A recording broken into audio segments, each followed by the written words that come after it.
Bumblebee. They were trying to get, I think. Good morning, everyone. It is the hour of 10:32. Tuesday, June 20th of 2023. We are ready to start our Kane County Development Committee. Clerk, please call the roll. Berman, Berman's here. Doherty, Already here. Iqbal, All present. Kenyon, Here. Linder, Linder here. Davist, Davist here. Caius, Guys present. Williams, Ford, Board present. Pirog, Tepe. Who's Tubby? You have a quorum in the room. All right, thank you. So if you wouldn't give me a moment. I was gonna ask for unanimous consent. to approve Before we the do minutes. that, I just want to take a moment to acknowledge that on yesterday, Aurora lost one of their aldermen who had been around for a great amount of time. Yes, Alderman Shakita Hartburn, which is actually a very close friend of my family. So we take a moment.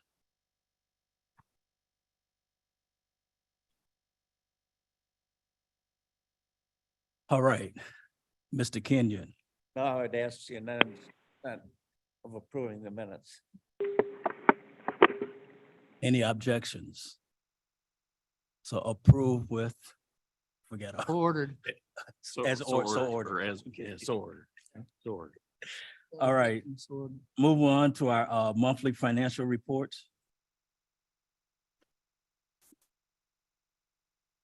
Okay, I guess they're on file. So we go with that. What's wrong with that? Yeah. Public comments. So it's on agenda. We're asking, you if it's not on agenda, we actually have 3 minutes. If it's not on agenda, if it is on agenda, then 5 minutes. I believe we have Gene Meyer. Mr. Chairman, I believe most people have signed up to speak regarding the zoning petitions this morning. So you could have them make their comments now or when that agenda item. I'll let is them up. go ahead and make it now. Yeah. Hello, Jean Meyer, owner with my husband of the property to the east and south of the proposed marijuana infused product factory. You've already seen Exhibit A numerous times, but if somebody could put that map up on the screen, if they would, please. It shows hundreds of homes surrounding this property, immersed on all sides by homes and a farm. This is a residential area. Exhibit B, is somebody going to put those up, please? Shows the residentially zoned lots on our property. There's 65 lots there just to the east and just to the south. There are 2 lots or more on the south side there. Someone had said at the Kane board meeting that, well, it's just swamp, but there's a wetland mitigation plan there. And there are, okay, so that is Exhibit A showing City of Elgin to the east of the property outlined in red. That's the 2-acre proposed property. The property outlined in green is the 65 acres that you'll see on Exhibit B, has a subdivision plan under the City of Elgin. And it's an active plan. And then on the east, you can also see Highland Woods there, City of Elgin. To the north, you have Kane County, Wildwood West. So anyway, not just, if you would show Exhibit B, please, that would show our property with the subdivision plan, not just swamp south of the property there. There's at least 2 lots there that would be affected within the 250-foot setback requirement of Kane County. By granting the special use with the complete removal of the 250-foot setback, there's a rental house on the property, you will be setting precedents to do the same, not only for the future of Kane County, but other counties in Illinois and the nation. I see how in your discussion you refer to how Illinois came by its marijuana ordinance, how Kane County came to adopt their marijuana ordinance. So think carefully if this is the direction we want Kane County and our country to go. This is visionary thinking.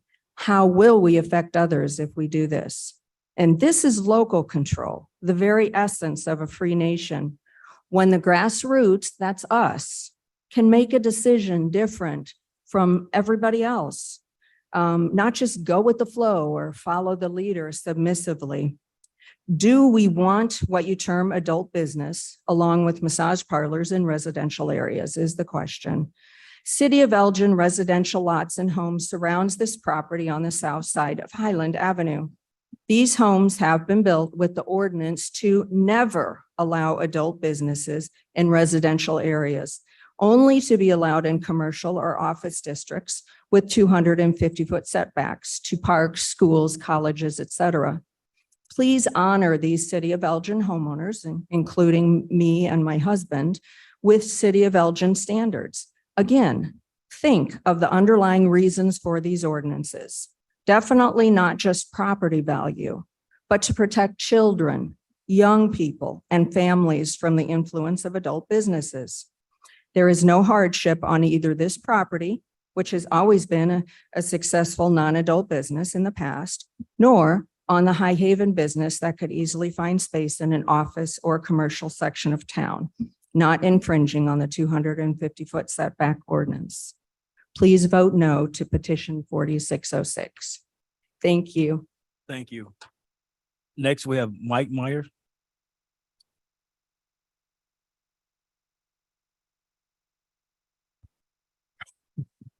Howdy, Mike Meyer, Elgin. There were 6 factors in granting a special use variance, and Section E, Echo. The special use shall in all other respects conform to the applicable regulation of the district in which it's located. As my wife was saying, we have about 3 dozen residences within a 500-foot circle where Mr. Dave Mallow has his property, and those are City of Elgin for most of them. May I please have Exhibit A again?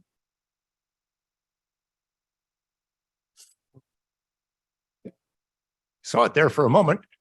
There we go. Thank you. Anyway, granting a special use variance would remove the 250-foot setback safety zone, as if it were, around this, all these houses. I made a 500-foot circle and got 3 dozen residences. Let's see. We can't foresee the future and how long the current tenant will be able to reside there for the rental house on the property. I contend that there should be a better fit for the business for the High Haven people than what we have right now. Let's see. Anyway, respectfully asking that we consider a different business for this piece of property. And thank you. Thank you. Next, we have Sylvia Stretch. Good morning. I'm here in support of the residents, the local residents, and I'm very disturbed. I was at the meeting, last meeting of the board, where I observed the board voting on 3 different zoning cases. And it seemed that my observation was that it seemed a little quick, or the board, or it seemed easy to overrule local bodies of government decisions and residents. In this case, if the residents were there on a more permanent basis are opposed, and a business wants to be there perhaps for a year, for 2 years, for 5 years, and they're all opposed, I think you have oversight over the whole county. You could help them find a place, help them in a place that fits the zoning. If you want to be helpful to them, I think you have enough information to locate some unused commercial property, work out something with the taxes, give them the help they need in an area where they're not against the will of the residents who are long-term established and that are potential customers. I don't say it's not good business to damage the relationship with potential customers either. I don't see why they should go in an area that is predominantly residential.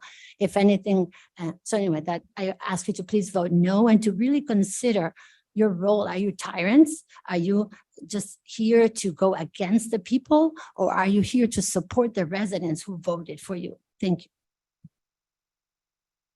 Thank you. Next, we have, I believe, Michael McMahon.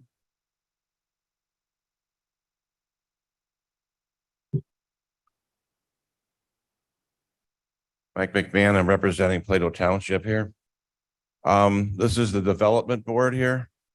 And so my question is going to be, what kind of development do we want in Kane County? Okay, then we have to look at, you're looking at that, that's your job. So when I take a look at development and you look at the map up there and you see this clearly developing as a residential area. So then the question would be, what's good for the residential area? Is it good to have this setback and whatever goes there? Or is it good that maybe turns into some retail property? If you build a lot of homes, you're going to, encourage retail property to come in there. It's likely, if you're going to do some visionary here, to see that along Highland Avenue, you may end up having people buy out some of the industrial section because it's very small and make that maybe a strip mall or something along that area. That's development. That's the development that people want. You and I, we've all taken an oath to represent the will of the people. We've got over 50 signatures from that area. The will of the people don't want that. That's what we've taken an oath to uphold, excuse me. I did ask the owner over here to show me one of your facilities so I would have a better understanding of what they do. But they have that to call me. And when they've talked to different people, they've told different board members here different stories. There's a kitchen, there's not a kitchen. This is going to happen. That's going to happen. We don't go to a industrial section because they don't want us. I mean, the stories are all over the board. We don't have enough information to be saying this is fine to put here, to change the code.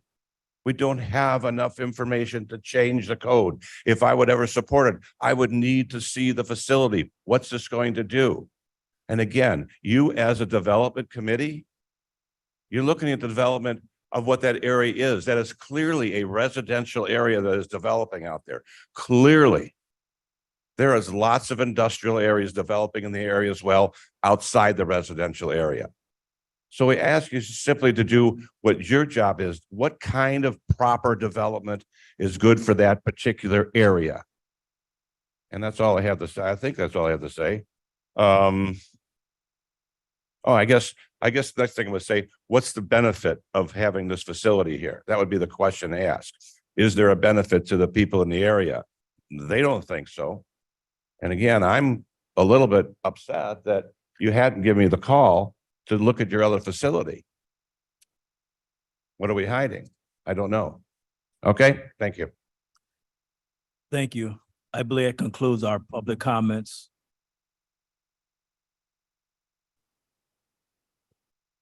Okay. What? That two that did not sign? Go ahead, state your name.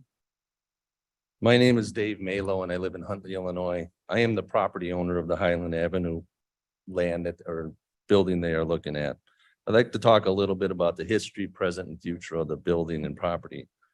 The story I was told back when that area was called McQueen Station, that piece of land was a poultry processing farm, small family run business. And around 1972, the property was converted over to an injection mold building manufacturer. In 1982, the 8,400 square foot addition was added. This is the space High Haven is looking at. In 1995, my wife and I purchased the business. And in 2006, we purchased the property and continued to grow the injection mold business. In 2021, we closed the business for a few reasons. One of them being we could not compete with the labor rates the foreign competition had. Sadly, we had to let some very talented people go. Fortunately, they all found jobs in the local area with local businesses. The portion of the building that High Haven is interested in has been vacant for almost 2 years. One of the reasons this has been vacant is because it's a difficult building to lease. Comments from potential renters are ceilings are too low property is hard to get in and out of. The most common comments are it's in the middle of nowhere and their customers would have a hard time finding it. Another reason is we have certain standards on who we want to rent to. We feel High Haven would be a good fit for the building in the neighborhood.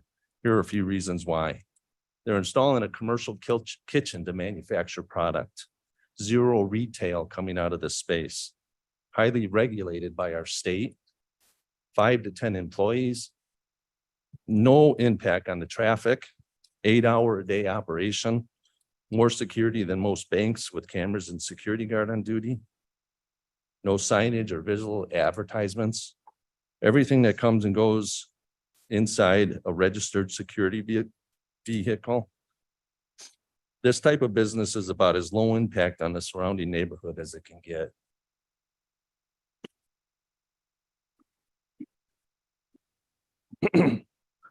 Property values have been brought up as a concern by some. Personally, I don't feel this business will affect the property values. Kane County must not feel this will affect it either. On June 15th, we received a letter from the County Assessment's Office telling us our property assessment has been increased by 13.8%. Most likely, everyone here owns a piece of property and understands the cost of maintaining it. Between utility bills, inside and outside maintenance, repair fees, and taxes, without any rental income coming in, it puts a burden on us. If High Haven is not able to lease our building, it may force us to sell the property or lease it out to a business that is less desirable. There's nothing stopping us from leasing the space to a business that runs 24-hour operation, that may need high-power parking lot lights, or a business that needs to put some kind of chemical or use some kind of chemical that may spill or leach into the groundwater. My point is if I was living anywhere near our property, I would want this 8-hour-a-day business with minimum traffic and no advertisement to occupy the space versus the unknown. Thank you for your time. If you have any questions about the property, I'd be happy to answer them. Thank you. I believe we may have another speaker. Hello, everyone. My name is Kelly Burke. I live in Elburn. My address is 43W740 Willow Creek Court, Elburn, Illinois. And I wanted to just also add a little bit to what Mr. Malo has said. This is the team that you're really seeing participating in this business. Everybody who's on the property has to go through rigorous background testing. As he mentioned, the security guards, they're off-duty cops. We're surveillanced like no other business is. And the standards in which we have to uphold are much higher than that of a regular business. So just wanted to shed some light on that. And a lot has been put into the variance, which that was voted upon and passed at a prior meeting. So just wanted to shed some light on that. And I also wanted to bring about something that took place in DuPage County. So just recently, they did change their rules in DuPage for the variance, reducing it to 100 feet for dispensaries. And so it's kind of in line with liquor stores and smoke shops, which has a bigger impact, statistically speaking, to children and inviting unwanted people into the environment. So yeah, just wanted to also focus on the fact that High Haven and the group of individuals that sits beside me, we all have a big presence in wanting to educate the community on what this really means and what this really does. So we look forward to, showing how we can really benefit the community. Thank you. All right, thank you. Is there one more? My name is Maja Solomanji Bortosik. I'm the CEO and founder of High Haven. And I believe I might have a chance to speak later on. So I didn't want to spend too much of your time now. to be respectful of that. Thank you for having us again at the Development Committee. I know that we had to come back to revisit this topic today. And we'll get to talk quite a bit about what the project looks like. I just wanted to address a few questions from the public. As far as Jean is concerned, we've had a lot of communication. I appreciate your opinion and how we've been able to communicate, Jean, and understand why, where she is coming from. The development currently, from when we talked to Elgin, that plan, residential plan was bankrupted. It was not moving forward. There was no development moving forward. Yes, there could be residential going there, but there is no current plan in place around it that has been approved or authorized or been able to move forward. It literally would. We are first in line, so to speak. And so I wanted to make sure that we mentioned that. You already heard about the DuPage County variance being changed. I recently did get special use permit approval from Elgin to open up a retail store on Randall Road.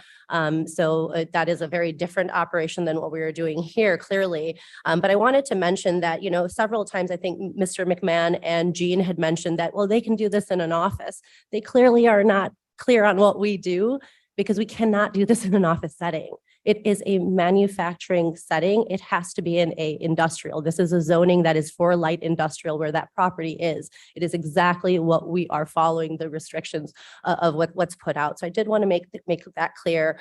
Also, you know, people always say, well, you know, somebody else can help find. There's a better location. Somebody else can, you know, there's a better place for you guys to be.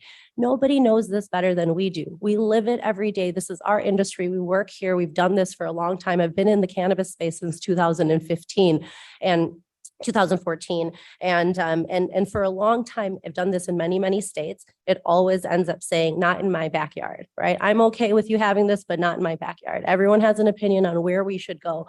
But the truth is we ourselves know what facility is best for what we like, what we are doing. And I really would like for a professional opinion to be appreciated than somebody saying, oh, you can do this in office, or not really understanding what we're doing. Also, I would hope Mr. McMahon could check his messages, because I did leave you a message asking specifically for you to come to tour a facility, but we need to have your full name so I can have security clearance. It takes about a week to get security clearance to come to one of our facilities, especially since I'm not the owner of the facility. I have to have one of the owners make sure that they give me approval to have somebody from a different community come into their property. It takes a process, and I'm going through that process now. Thank you. All right, thank you. So that should conclude our public comments for now. Can we move on to our building and zoning division, our building zoning reports? Good morning. I'll just mention that our building and zoning team is working very hard, very busy this spring, especially with some of the early spring hailstorms that we had. We have a lot of roofing permits. We also have a good number of additions, the usual pools, and still a pretty steady stream of homes. So our team is keeping very busy with that. We also have one open building inspector position that we are in the process of interviewing and hope to have filled in the near future. And with that, I can move on to the zoning petitions. All right, thank you. Any questions for Mark on that? All right, seeing none, let's move on to our petitions. Our first petition is petition number 4606. This is special use in the industrial district for a cannabis infusion business. As part of special use request, the petitioner is requesting a variance from the 250 minimum setback requirement from any surrounding residential properties. Approved. Get a second? All right. You want to go ahead? Sure. Yes. Thank you. Good morning. Mark Van Kerkhoff again. So this petition is back before you again this month. It had last month received a negative recommendation at this committee. It went on to the full county board. We realized that the petitioner was not aware of last month's committee meeting. This is usually part of their due process to make a longer presentation, which they do have for you this morning.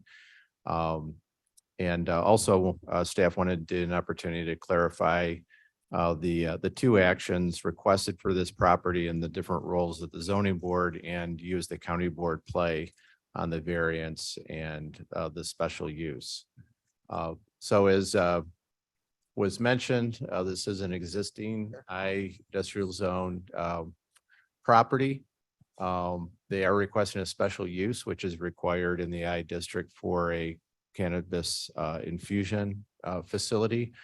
They also requested a variance from the 250 minimum setback requirement in our ordinance from surrounding residential properties. So it's because there is an existing residential property just to the south, as you heard, the zero request was necessary for this to proceed forward. The zoning board, according to our zoning ordinance, is the body for granting variances. So they heard the variance request.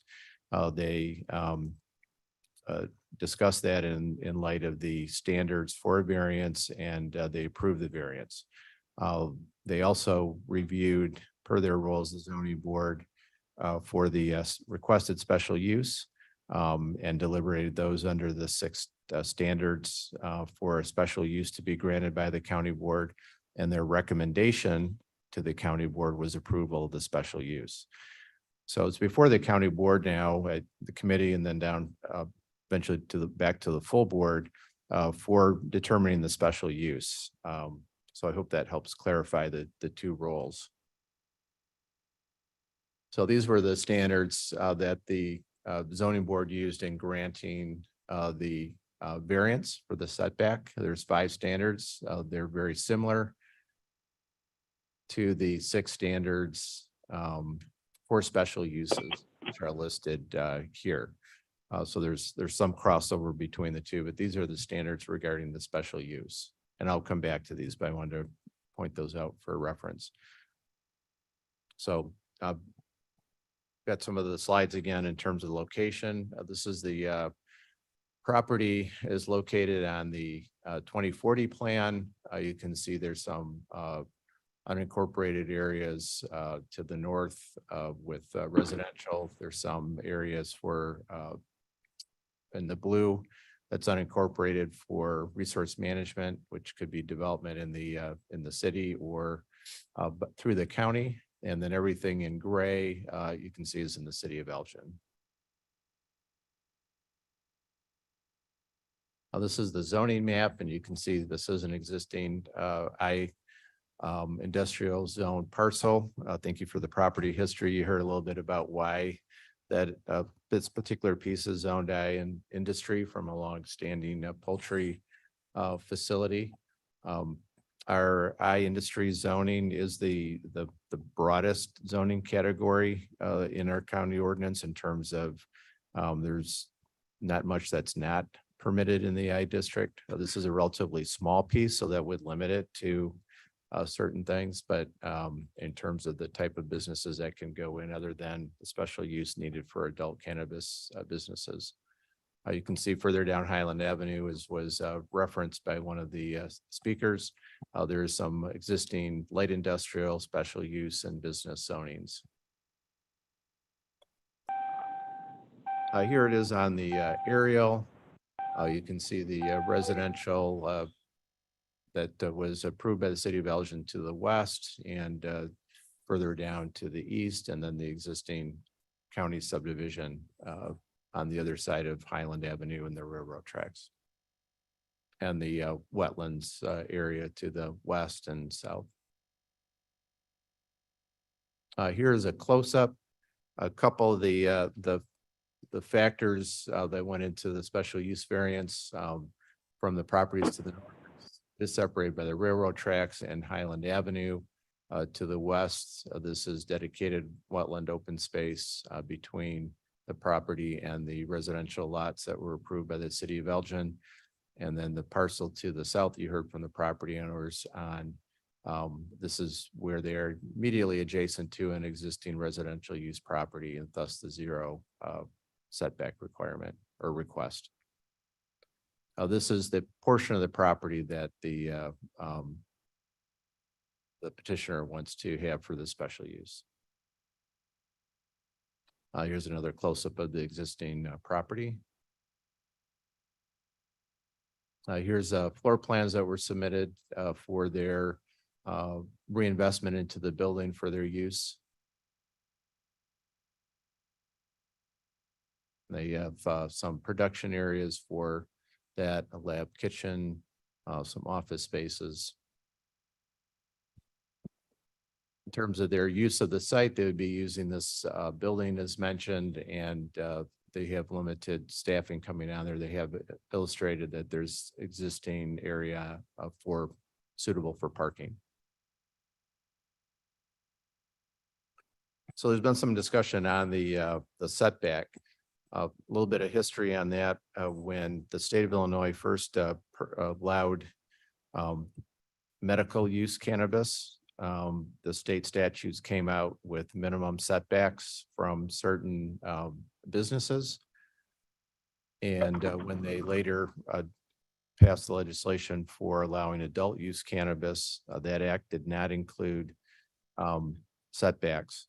So when many communities, including Kane County, adopted ordinances that approved adult use cannabis businesses, many local governments looked to the original medical cannabis setbacks as sort of guidance and safe territory for adopting setback requirements.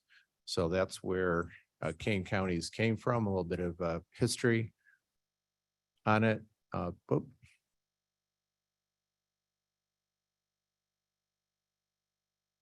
So this is a petition for special use for an infuser. And this is category number 2, facility not be located within a dwelling unit or within 250 feet of a property line of a pre-existing property zoned or used for residential purposes. So here's a 250-foot setback illustrated on an aerial from their property line. And here it is again, a little bit closer for your reference. And very close up in terms of that 250 foot, if it were applicable. And then also just for reference, we did some with the 1,500 foot setback to give you reference in terms of what else is in the area, but also to demonstrate that it is more than the 1,500 feet from the existing school. So staff recommended comments. The proposed use would continue the use and investment in the existing I-zone property and existing structures. At that point, we had said pending any public testimony at the hearing, the 0-foot setback variance appears to be reasonable given the characteristics of the surrounding land uses and barriers from the existing residential dwellings. Since then, at the very first public hearing, we heard from the Myers came forward with the facts that they had annexed to the city of Elgin and had a plan that had been approved at that time, although those lots have not been subdivided or created. Staff was not aware that there was a subdivision plan for that. Then number 3, the proposed use is required to be licensed with oversight by the state of Illinois.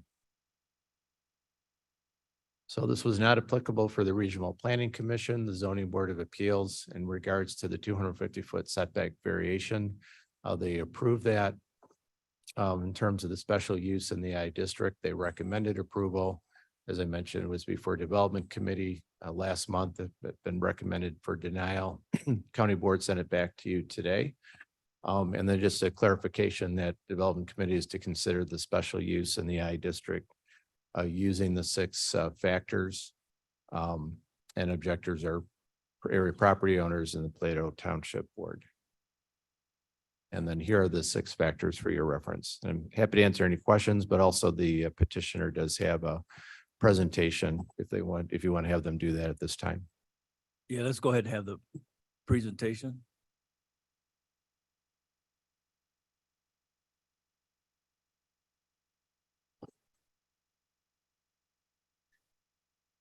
Thank you.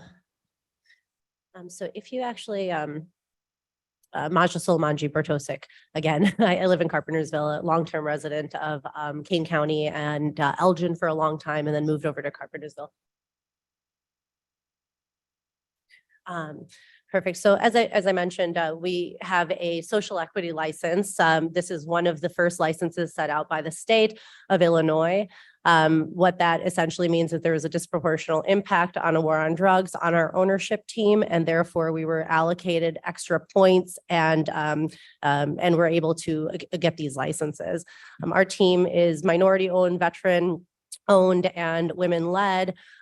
We have a collective experience of over 50 years. I was in healthcare for 15 years previous to joining cannabis, which then I've been in that industry for over 9 years now. So quite a long time understanding public health and understanding the ramifications of that. I actually hold a master's degree in public health and a master's in business administration as well, along with a couple of undergraduate degrees.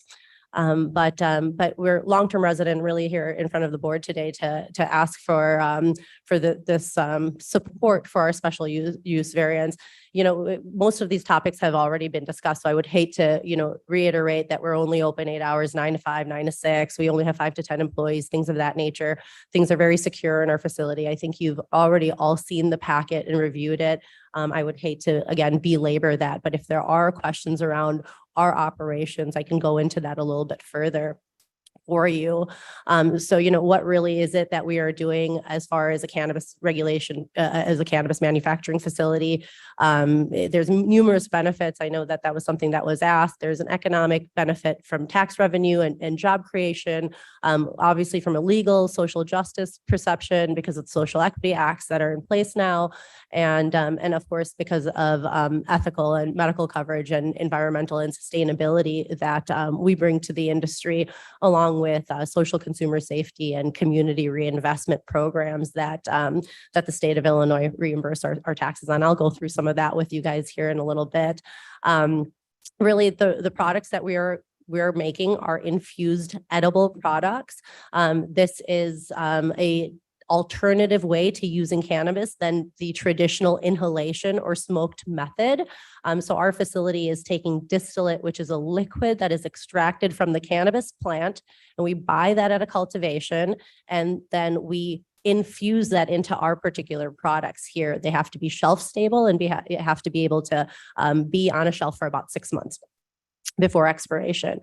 So I can talk a little bit about the 6 special use variances here. And before we do that, I guess there's a couple photos maybe that might make it a little bit more clear for you to see. But you can see that that's the property in the overview. You've already been able to see that through some of the pictures Mark provided. But here is on the north side of the road of the operation. You can kind of just see a peek of our building there. Or our proposed building, I should say. And as I kind of go through some of these photos, you'll see how much land truly is around. And so when Mr. Mello says that it's a hard location to find, it is. I've been there several times and drive by it every time and require a U-turn there. And then same thing here, you can see the land around it. So just wanted to show some of these photos around why we think this space has plenty of land in between any specific residential. And you can see some of the foliage and things like that. But even without the foliage, we had a couple photos from when spring was happening, there were much less. So some of the adherences to the special use permit for, I'll kind of use this. We really have no impairment of light or air or adjacent properties. There's no additional exterior lighting needed. Although if there was, we would always be able to put that. The state will also regulate what kind of lighting we'll need. All operations are indoor. There's really no odor. It's food grade ingredients that are being used. So there's not a lot of chemical discharge or anything of that nature. There's no handling of the raw cannabis plant. So there isn't the odor attached to it or any of the actual filament of that product. There's no increase of fire hazards or other dangers. There is strict fire safety protocols. We have fire resistant materials that we utilize, and there is proper safety and handling of these processes. It is our goal at some point to be a GMP facility, a good manufacturing producer. And so again, advanced smoke and fire detection systems are in place as well. There's really no diminishing value to adjacent properties or land, high quality facility design for us, and there's a positive impact to the economic impact. We bring in employment and tax revenue. There's really odor free, as I mentioned, and our friendly and eco-friendly operation really is something we like to hang our hat on. But then we also have a proactive community engagement. As you might have noticed, we've had good conversations with all of the neighbors and really tried to make sure that we've done everything we can to make people feel more comfortable. We do offer community education. We have 3 hours of continuing education, CEUs and CMEs that are provided to physicians and to nurses, doctors, physical therapists, all sorts of folks. But we do offer that. It's through the University of Urbana-Champaign College of Medicine. And so we also have a really no increase in congestion or traffic. There's only going to be about 5 to 6 cars, maybe 10 cars there at any given day. And it's a well-maintained access road. There's consistent working schedule. We really promote carpooling and of course sustainability in commuting if that's possible. But there's no impairments really to public health or safety as far as comfort, morale, or general welfare. There's strict regulatory compliances that we follow. I oftentimes joke that I am not in the business of cannabis. I am in the business of compliance. We set aside rules. We have to follow those rules very specifically and with every detail. But health and safety focused operation, of course, all of our products are labeled, packaged, and shipped to the dispensary. There are tamper-proof boxes, and they come in secured transportation with security and things of that nature. And then we do obviously have those comprehensive measures. And essentially, we recognize that how important it is to be a good part of the neighborhood and be a good neighbor. I know Mr. Malo has been a great neighbor in his community for a long time now already. And we hope to do the same thing. And I hope that the efforts that Jean and Mike have seen, along with some of the other community members that we've had communication with, really understand that you can't get any better neighbors than us, especially if it's a business. And frankly speaking, if there was another business going in there, they wouldn't have to go through potentially a special use permit process, and who knows who they would have as their potential neighbor. This was for the variance. So I won't spend any time on that too much. But again, like I mentioned, it's a light industrial area. That's what it's been zoned for. And I know there's a couple of slides here. I'll just kind of skip through. You don't have to have that. I do want to show you a little bit about some of the facility you've seen, but I'd like to show you, I think this is the long deck. Maybe. Oh, nope, it isn't. Okay. I did want to talk a little bit about some of the tax ramifications and things of that nature. So just in 2022, the tax revenue for adult use cannabis in the state of Illinois, hold your breath here, it's $445 million in the state of Illinois alone. Local taxes were $146 million. That's what cannabis does when it comes to the community. It helps to really bring tax benefits. There are several ways that this happens, and some of them out of the state tax revenue collected. The sales for recreational cannabis funds are distributed in the following manner. 35% of them go to general revenue funds. 25% of them go to recovery, reinvestment, and renew, the R3 programs. 20% of that goes to the Department of Human Services, Community Services, funds for substance abuse and mental health services. Another 10% of it goes to the budget to stabilize funds. 8% to local government distribution funds, LGDF, to support crime prevention programs, training, and other efforts. 2% also goes to drug treatment funds and public education awareness programs. So I just wanted to mention a couple of those things. I thought they would be important as you're the development committee and concerned with the development of the community and businesses that are coming into our project. As I mentioned, I'm a long-term resident. I know Mike had mentioned, and I know Gina had mentioned it, and the other lady who spoke about their rights as a resident and things of that nature. Well, I'm also a resident here in Kane County and have been for a long time. I went to U46 schools, and I'm an alumni from Elgin Community College, and I got a scholarship from Elgin Community College then to go to Benedictine University, and I did all of my extra education there, and so I strongly suggest, I strongly ask, I should say, for the support of the development committee to really help us move this project forward. Social equity licenses are not easy to come by, and the fact that we were able to score 100% on our application shows that we are really the best to be entrusted with this type of work. And again, with the history of with our team and how well we've been able to navigate these processes, I think really is a feather in our cap. And I'd invite anybody to get to know our team a little bit more, understand what we do. We have a very, very bright, smart people who are here really trying to change the capacity and the stigma of what cannabis looks like today. Thank you for your time. All right, thank you. We had a motion by Berman, I believe, and a second was by 8Ball. So at this point, any questions from the committee or board members online or in the room? Berman?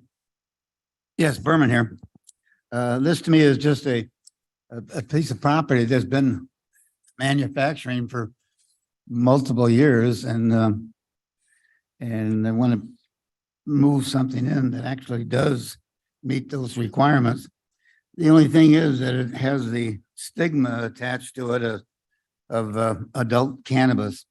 And I guess no one here in the room has any more experience with dealing with adult cannabis than I in my village of North Aurora. We were the first in the county to have an adult cannabis facility and the first to have a medical cannabis facility. And everything that High Haven has presented about the business has been accurate, what we've experienced in North Aurora. As far as we talk about property values, our new facility in North Aurora, right next door is a Starbucks, Taco Bell restaurant, a hardware restaurant, which is one of the most upscale restaurants in the area, and also another new restaurant is going to go into the same area with it. So as far as property values, I beg to differ. It's not going to decrease the property value. And certainly I think it's what we're looking at is the stigma attached to adult cannabis use, not the actual use of the facility and whether it meets those cans. All right, then we have Caius, and then I see that Young is online. And then, so go ahead. This is Caius. Yeah. Couple of things. One, I went out there and drove around. I think the pictures are very telling. It's almost like it's an isolated area. It's got the railroad tracks on the south or in the north, and the waterland in the south.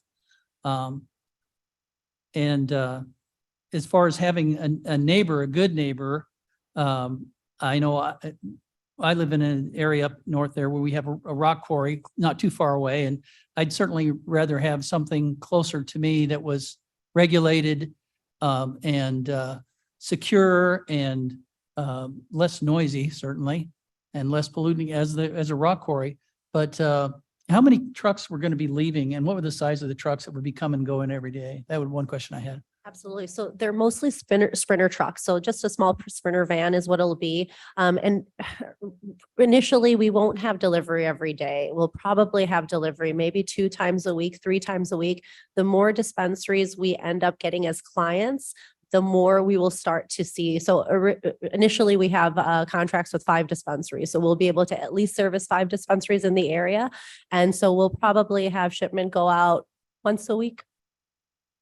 So it's going to be really low traffic as far as trucks are concerned. I had one other point, and you made such a good point there. I forgot what it was.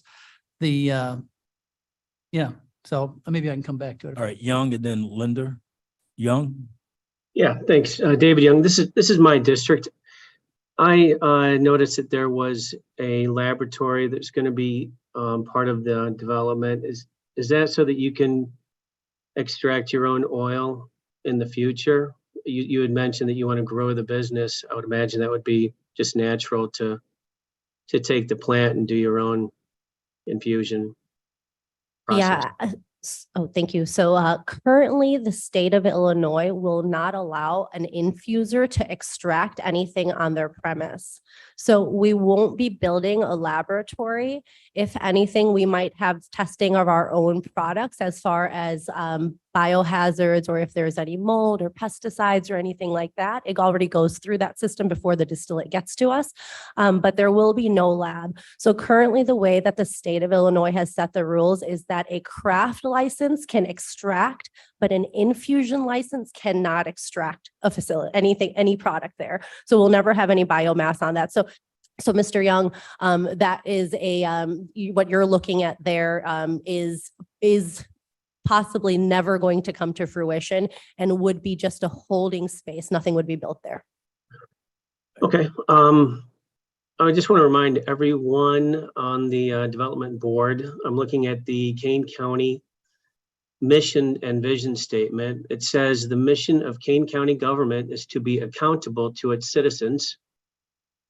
Those are the first words. And then the last words of that sentence, to enhance and protect the to enhance and protect the health, welfare, and safety of those who live and work in Kane County. And you have heard from a lot of people here in my district, and there are over 50 people that are in opposition. And there are just a few people that are for this facility. Now, when you look at a facility like this, it could be anything. And if the residents oppose it, then you should oppose it. We live in a republic, and we are chosen by the citizens to represent them and to do their will. And the will of the people in the surrounding community is a very hard no. I mean, you have two people outside of High Haven and Malo that are for this. So you, in my opinion, you need to vote no. It doesn't matter whether this is a cannabis plant or whether it's a new drive-through coffee shop. If the people in that area are speaking out against it, it needs to be a hard no. Thank you. Linda? I have a question for the petitioner. You're doing infusion for what we call recreational, or the law calls adult use. Then none of your product goes to the medical? Yeah. So unfortunately, the state of Illinois only released licenses for adult use cannabis this round. We are trying, as the adult use license holders, we are working really hard with trying to lobby some politicians to see if they will allow us to also serve medical. The problem is that currently there was 55 licenses for retail that originally went out. So when the adult use program passed in the state of Illinois, those 55 players were allowed to open one additional adult use, and then no other medical licenses were given out to anybody. So we're all the now 189 adult use retail licenses that were put forth, and the other 100 and some adult craft licenses and infusers. They are mandated to only serve adult use. And it's unfortunate because we really are hoping that, one of our patients, for instance, a medical patient who lives in Darien or lives in Elgin would have to drive to a medical store miles and miles and miles away just to get the same product we're carrying in our stores. They could come to our store and purchase it. They would have to pay the extra taxes. So the medical patient gets the benefit on the taxes. So we're really working hard to be able to get that opportunity. The product is exactly the same. There is no difference in how it is grown. There is no difference in what it is. It is literally the same product, different packaging, perhaps something a little bit more to adult use population versus something that's a little bit more clinical to medical marketing. But essentially that would be it. Okay, thank you. Now, back to you. As we're looking at your charts, if they were to be producing medical product, doesn't that setback get even bigger? These are the same setbacks that the state had established for medical cannabis when that first came out, and they didn't give any guidance. So for the this, adult this use. 250 would be the same. Okay. I'm a little, I don't really, I think it's a practical use for the property. I don't think it impacts the residents so much. I'm a little concerned that we pass a rule and then without a really compelling reason, I don't see a compelling reason here. But without a compelling reason, we just decide we'll set the rule aside. And should we just change the rule? It's a conundrum for me because I don't understand why we change a rule just because somebody asks us to. And I understand Mr. Marlowe's had a hard time running the property. That's, there's empty space all over the place. A lot of people have a hard time. So I don't even know how I'm going to vote on this. I guess it's coming up close to that time, but I'm confused.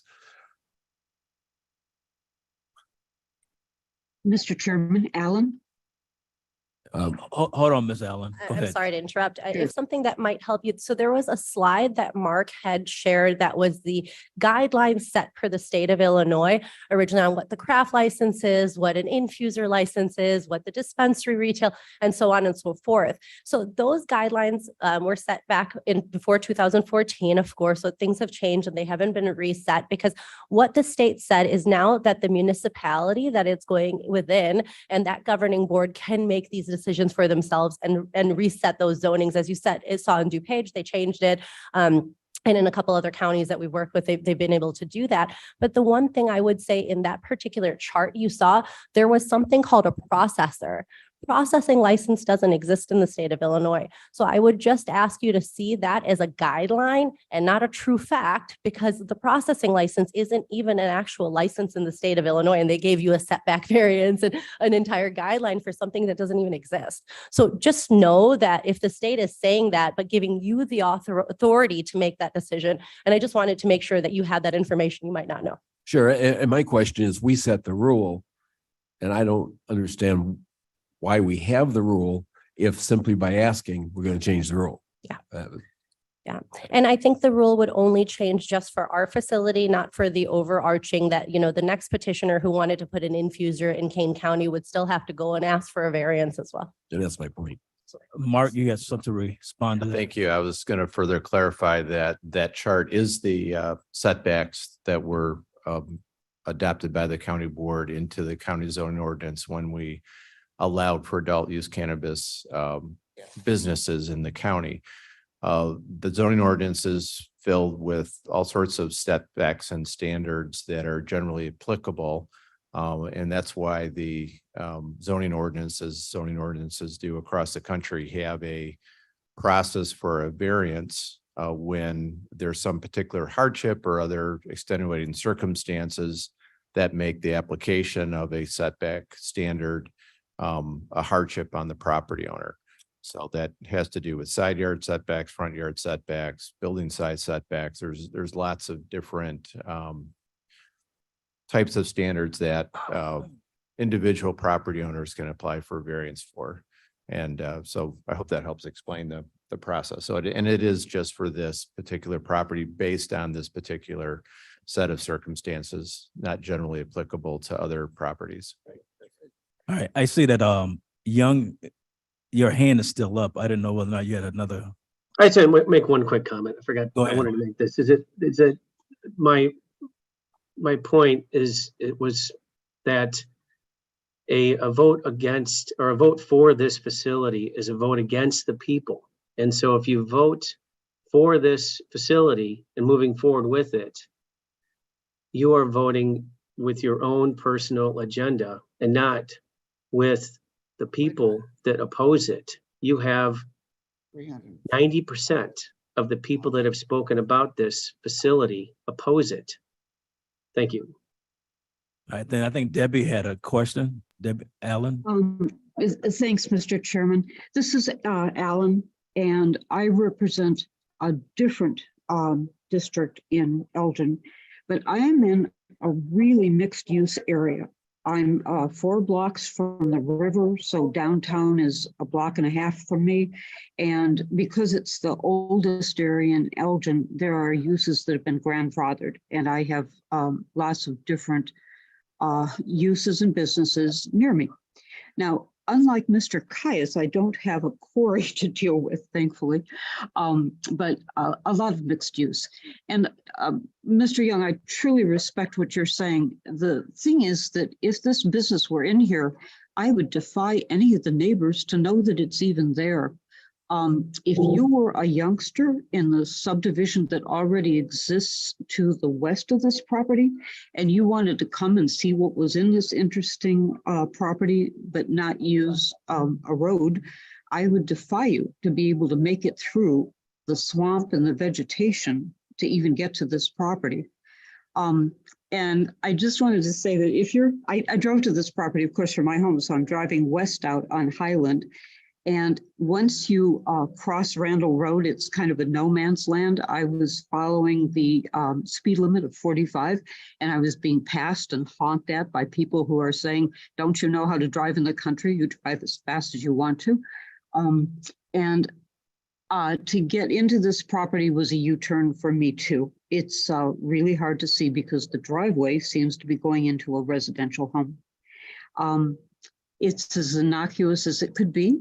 And I just hope that you'll visit the property if you haven't already and get a chance to see the lay of the land. Thanks for letting me talk. All right. A-Ball, you had Mr. Chairman, thank you. This is an important vote, so I visited the site as well. But before I go to the site-specific issues, I would like to address the issue Mr. Young raised. He said the vote for this facility would be against the people. Let me go back in the history. In 2019, the board passed a resolution. It was resolution number 19415, and it prohibited the use of marijuana. And the concern was that the sheriff will not be able to reach there in time, and there would be a lot of robberies and armed robberies, and the thing would go out of hand. And that did not happen. So in 2021, the board passed another resolution. It was 21-225, in which the whole business of marijuana was allowed as the state required. The terminology in these both ordinances was, you want to opt in into the state program, or you want to opt out of it. First we opted out, and then we opted in. And when we opted in, along came the money. We are getting more than $1 million a year by being in this program. We have to promote, we allow this. The state has already addressed the health and welfare issues of the people.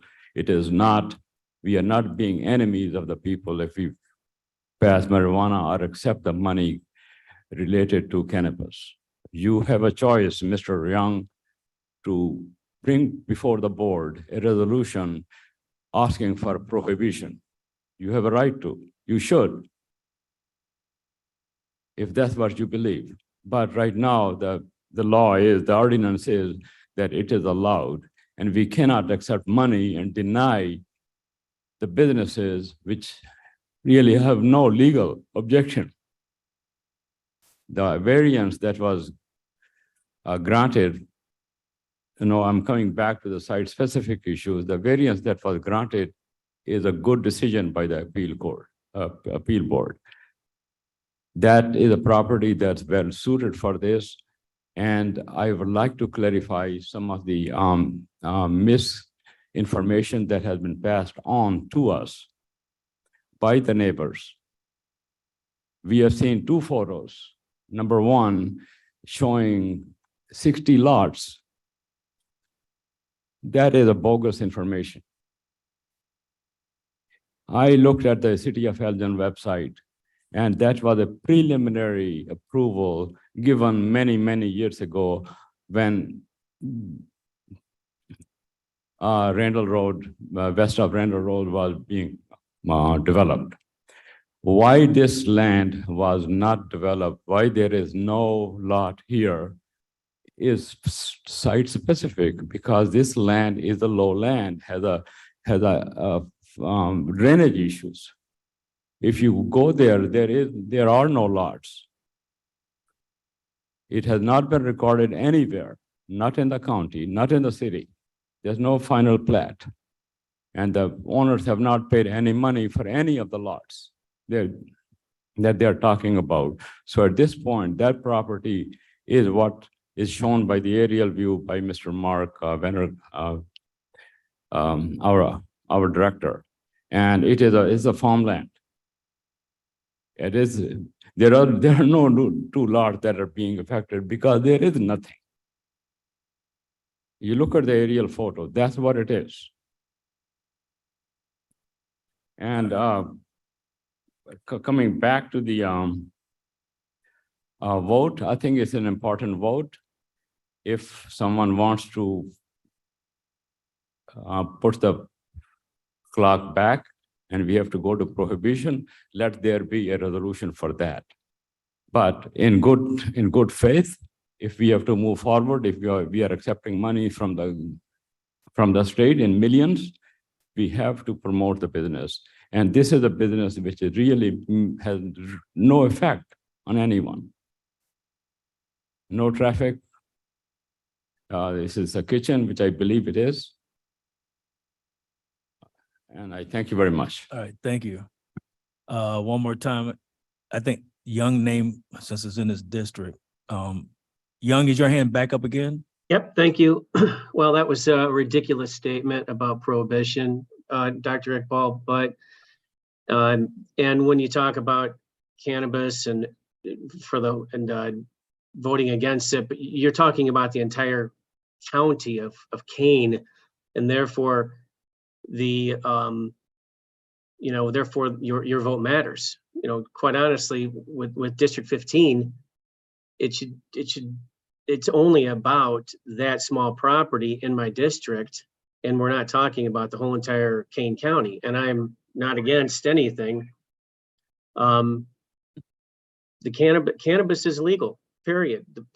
The issue is that the residents do not want it. And Mr. Chairman, I'd like to make a request. The rep from Plato, who is in my district, Mr. McMahon, is texting me. He'd like to speak if that's possible. So right now, we're gonna stick to the board. Everybody else in the audience have had a chance to speak. Okay. Well, then, thank you. Thank you for my time to speak multiple times. Thank you. Caius and then Bates.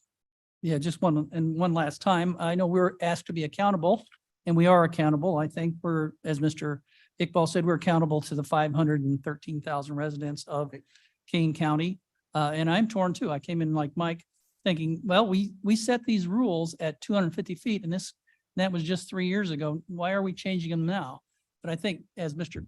Van Kerkhoff says, if you had a perfect flat checkerboard and you put it down in the middle of somewhere, you could see it from everywhere.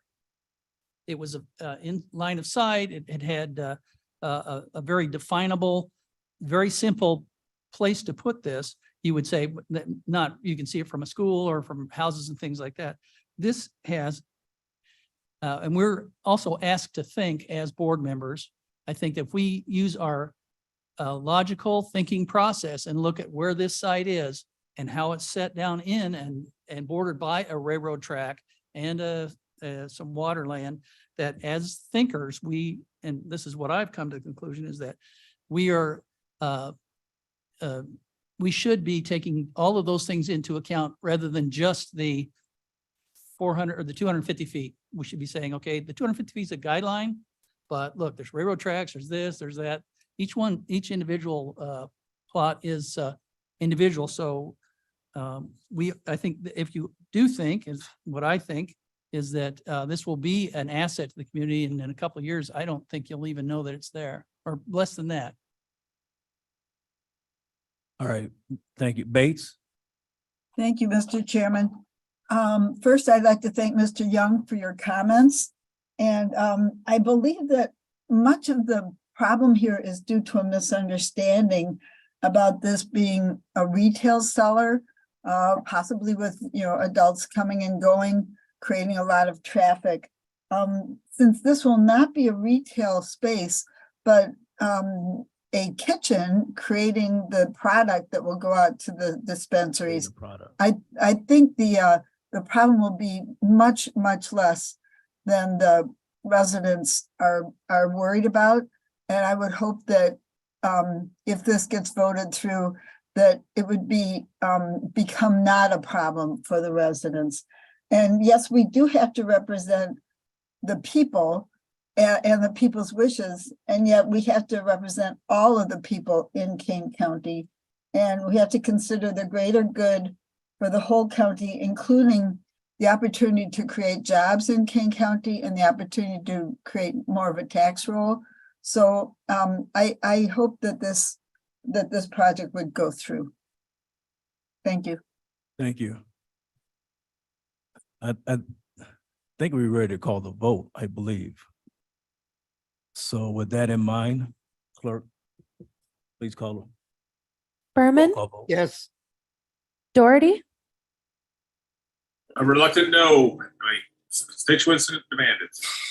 Iqbal, Iqbal, yes. Kenyon, Yes. Linder, Yes. Davis, Davis, yes. Caius, Yes. Williams, Williams, no. Ford, Board, yes. passes with 2 noes. All right, moving on. Our next petition is petition 4609. This is this is located at 46 West 962 Route 38 in Virgil Township. It's a special use in a farmland, farmland district for solar facility. Agricultural 240 plan. And it seems like the zoning board approved with the recommendations, stipulations. Mark, all yours. Correct. Thank you. So this is a location on the 2040 plan. You can see it's in an area that is designated for continued agricultural use. You have to the north agricultural business use. It's kind of situated at the where Illinois Route 38, Meredith Road, and the UP Railroad all kind of converge there. Here is on the zoning map. You can see it's predominantly F district farming with the F2 business to the north of the tracks and some other F2 and F1 businesses in the vicinity. Here it is on the aerial. And again, you can see the predominant agricultural uses in that area. Here's a little bit of a close-up. There are some single-family homes and businesses kind of immediately surrounding this. The parcel is currently being farmed. Here's another close-up. Here's the proposed plan for the solar field. Here's some photos submitted of the land submitted by the petitioner. And some more photos. Staff recommended stipulations from Water Resources included requiring a stormwater permit and engineer's report. Again, keeping an eye on the amount of impervious area for best management practices. A calculation for disconnected impervious areas created by the parcels will also be required. A drain tile study will be required. Plantings should not interfere with drain tiles, and 80% vegetative coverage for plantings would be a requirement for this site. The property also does complain floodplain. There's a current violation for fill in the floodplain. The permitting process would have to include removal of the fill and construction of compensatory storage. Mark, I'm sorry. Real quick, you said 80% vegetation coverage. So Hold on, can you let them finish the presentation and then we'll move into questions? Sure. Again, these are stipulations recommended by the Water Resources Department. Easements will be required for floodplain and compensatory storage. And Director Wolnick is here with us this morning to answer any questions about their recommended stipulations. Overall, the staff recommended comments would be approval of special use would allow for construction of the solar facility on the property. This special use would enable the solar aspects along with the conditions recommended by Water Resources. Their application for their actual permits for stormwater and for building permits for construction would need to satisfy the requirements of the solar ordinance that the county board recently passed regarding decommissioning planning and the other stipulations within the ordinance. With that, if there's any questions, happy to All right. answer those. There was zoning board did recommend approval with the recommended stipulations from Water Resources. Okay, now, any questions or comments? Sure. Kenyon? Kenyon, like, how many acres will this be?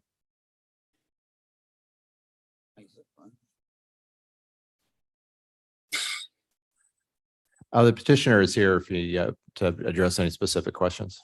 How many acres? Thank you. My name is Andy Melka with Horizon Solar Power. The total area that we are looking to site the project in is 40.2 acres, of which we expect only about 36 to be panels. I think this represents about 37 to 38 acres within our currently proposed fence line. We are looking for ways to shrink the size even further to stay out of the floodplain that's on the site. The floodplain is sort of the rough edged topographical line that's on the north end of the site. Thank you, as well as on the very west edge right there. We would like the ability to build in there, but our intent is to ideally reduce it down to avoid impact. All right, any other, I know Doherty had us. Yeah. Doherty.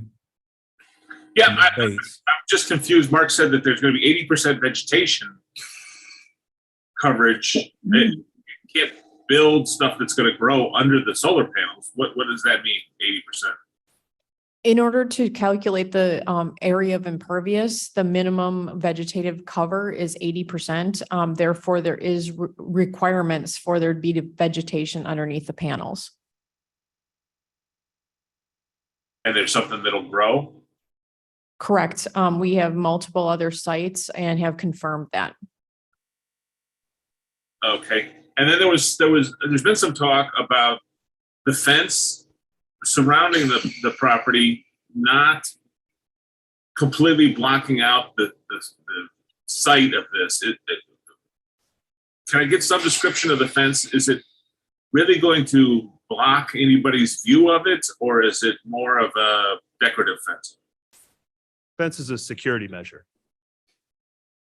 So it won't block out. It'll be either chain link or what is also commonly known as ag fencing or deer fencing, which is with wooden posts and 4-inch square mesh. That looks a little bit more in fitting with the surrounding area. But having said that, this project is already very well screened from view. And we did not intend to have that fence act as any sort of screening, but as stated, rather it is a security measure so that we can protect the site, protect anybody who would like to get out there and be insured. How is it screened from view now? I'm sorry? You said it's already screened from view. How is it screened?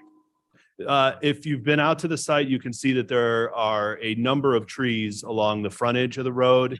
The landowner lives in the house that's immediately to the southwest of the property, and he has been planting over the years double and triple rows of evergreens. I think this is a good site. Yeah, that's his barn there, just that you're encircling, and his house is to the left.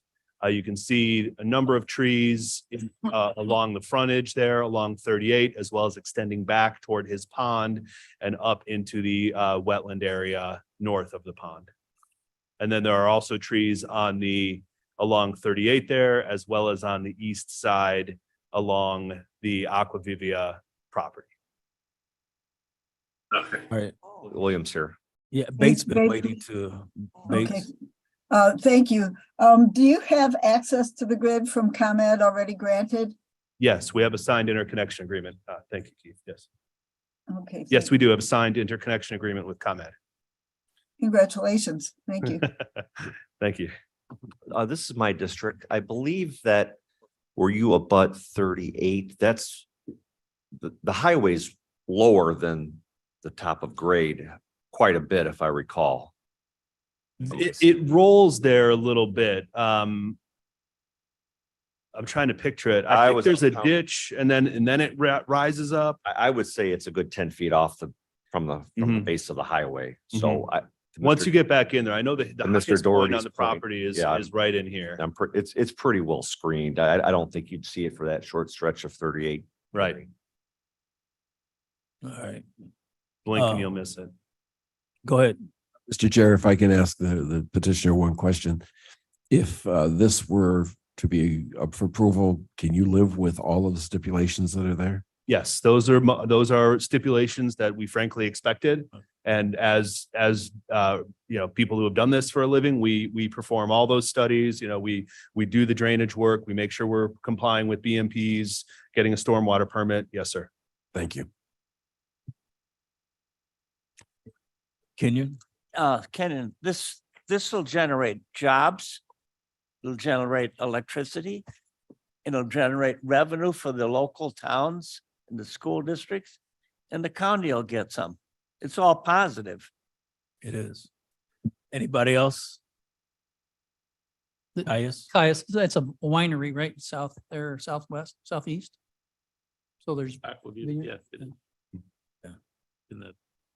So that's a commercial business practically. What I doubt. Anybody else? Yeah, Doherty, I see there's no objectors on the petition. Is that accurate? Nobody was at the public hearing except for me and my landowner. Okay, thanks. And I reached out to everybody who lived, within a reasonable distance of the area. I spoke with Mr. I think it was a Mr. Young, not this Mr. Young, I don't believe, but the gentleman who lives right here in this house, and he was pretty happy with it, didn't have any major concerns. I never got in touch with the winery. I tried several times, spoke with another couple gentlemen who lived here, and generally no concerns. All right, anybody else? Williams moves for approval. All right. We already had a motion and a second, so can we get a roll call vote? We did? We have- Sorry. Did we? I don't think so. Oh, okay. What, you making a motion? Straight into discussion. Yeah, All right. Williams moves for Okay. approval. Berman second. All right, we have a motion and a second now. So we move in for vote. Roll call vote. Berman, Berman, yes. Doherty, Yes. Iqbal, Well, yes. Kenyon, Yes. Linder, Linda, yes. Davis, Yes. Caius, Guys, yes. Williams, Williams, yes. Ford. Passes. All right. Thank you all.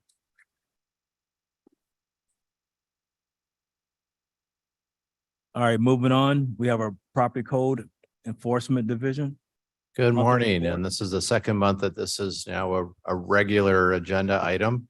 And before I turn it over to John Mall to give the report, I just wanted to again thank the board for creating this division within the development department. John and our property code enforcement inspector, Colin Miller, have been doing, they far exceeded my hopes and expectations, I should say that, out of the gate in terms of they're getting to people quickly and getting back to them when they do call in a complaint or a board member sends us a concern, and getting out to the site right away, getting back to residents in terms of, letting them know that there's been some follow-up. We've had excellent compliance. A lot of people, once they understand that there's something that they should be changing, will go ahead and work with Colin and John to affect those changes. They're doing it a very winsome, yet, a firm, steady way. So in terms of the, especially with the spring season upon us, that's always our highest volume of cases coming in, and their ability to get out and to respond and to get quick resolution because of their initial response and inspection and then their follow-up. and working with people on getting compliant. So with that, I'm going to turn it over to John. He's got a report in terms of the numbers and some of their activities, but we couldn't be more pleased with the start of this new division. Good morning, John Mall, Property Code Officer, and thanks for the kind words. Appreciate that you guys are pleased with how things are going. This month we had 48 new cases, and it's up about 20% from last month. And we closed 29 cases, which is up about 25% from last month. It seems that this month's pretty busy, so we expect the numbers to be even higher next month. Colin's been helping out a great deal with this. I wish he was here to speak a couple words as well. He's a great asset to the team. We're still looking for our admin person, and I can only expect that we'll get better and an even better closing rate once we have an admin person. That's all I have. Thank you. That's it. All right. So moving on. Then our planning and special projects about the report. Okay, and again, you have the activities of our planning special projects team of our division. Most of their work gets reported to Energy, Environmental, Jobs, and Agriculture Committee. But the one thing I would especially want to highlight, if you haven't heard already, and that is that the Fabulous Fox Water Trail has been officially designated by the National Park Service as a national water trail. And we are very grateful to Karen Miller and her initiative in starting this project and her diligent and persistent work and gathering all the partners and the team that she assembled to actually complete the nomination form last November. And the timing couldn't be better for us to be moving ahead with this, along with the infrastructure and marketing funds allocated by the board through the American Rescue Plan. So very exciting summer to move ahead with. So thank you. I'm happy to answer any questions. All right, seeing them, move on to subdivisions.